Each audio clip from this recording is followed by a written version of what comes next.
It's a classic gripe of out-of-touch corporate executives hiring minimum wage workers or the trust fund baby who is angry that their gym is busy in the middle of the day. Nobody wants to work anymore. Now, I really hate to say this, but by looking at the numbers, they might have a point. Labor force participation is approaching generational lows even after the pandemic, while labor force participation amongst men specifically is the lowest it has ever been. These declines have been happening at the same time that unemployment is theoretically quite low, which, if the economists are to be believed, means it should be easy for people who want to get a job, right? Well, not quite, and these numbers are confusing at best or downright misleading at worst. Is it that people just don't want to go to work? There was a poll I read a long time ago. Only like 18% of Americans feel engaged when they're at work. I hate my job. The signs are everywhere. Businesses, especially restaurants, need employees, and they need them badly. Dude, less than 20% of the country likes their job. Okay, so there are two general schools that people fall into when they see that nobody wants to work anymore. The first group are wealthy executives, business owners, or just people who have always worked incredibly hard who don't like that jobs are going unfilled. So they blame it on lazy young people who would rather sit around all day smoking cones and watching skibidi toilets.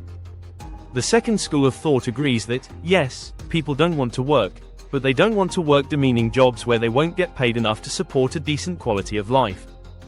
It's nice when two groups who are so different can agree on something. So, really, the only thing left is to work out why people don't want to work. Now, in most cases, the jobs that nobody wants to work fall into one of three categories.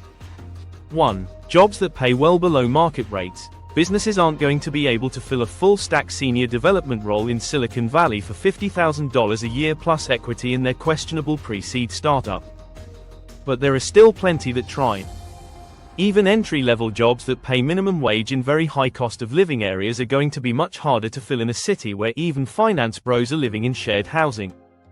Hot take alert. Just like there's no shortage of crappy businesses and managers that expect to pay workers nothing for world-class skills and experience, there are lots of workers who expect world-class pay with little or no marketable expertise.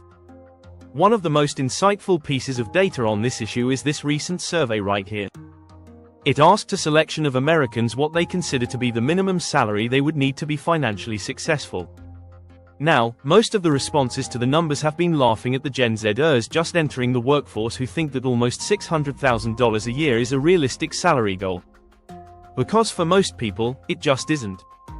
Unless you are in a few very specific career paths, there are basically no jobs that pay this money, and even then, you need an insane amount of luck to get those opportunities. You can blame this on young people who don't really know how the world works yet, or on social media that makes it look like every hustle bro is flying private. But it's all distracting from a more interesting data point.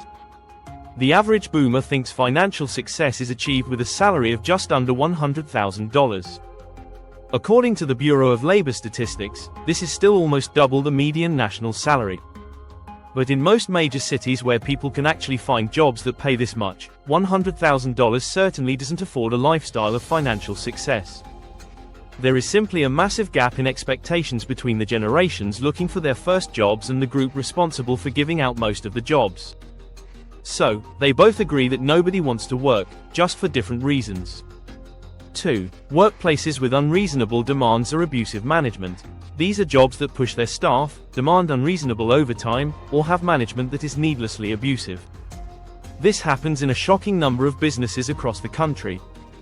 Even if you're lucky enough to avoid a boss that thinks shouting is an effective motivation tool, you've probably worked some overtime out of fear of losing your job or being reprimanded. According to a 2023 workplace survey, the average full-time worker across the country studied is now putting in an average of 9.2 hours of unpaid overtime. These jobs often don't have much trouble finding people to start, but they do struggle with high staff turnover. 3. Jobs that never actually existed. You've probably heard about ghost jobs by now, but even if you really do want to work, there's a good chance that most of your applications are just going to build out a workforce database, not to actually be considered for employment. Whatever the specific reason, the results are the same: fewer people end up working. But aside from settling some beef between entitled Zoomers and out-of-touch boomers, this data reveals something more concerning about work in the current economy. It's not that people don't want to work anymore, they simply can't afford to. It's time to learn how money works to find out what's really behind this phrase that's ruining the workplace. Thanks for watching, please like and subscribe.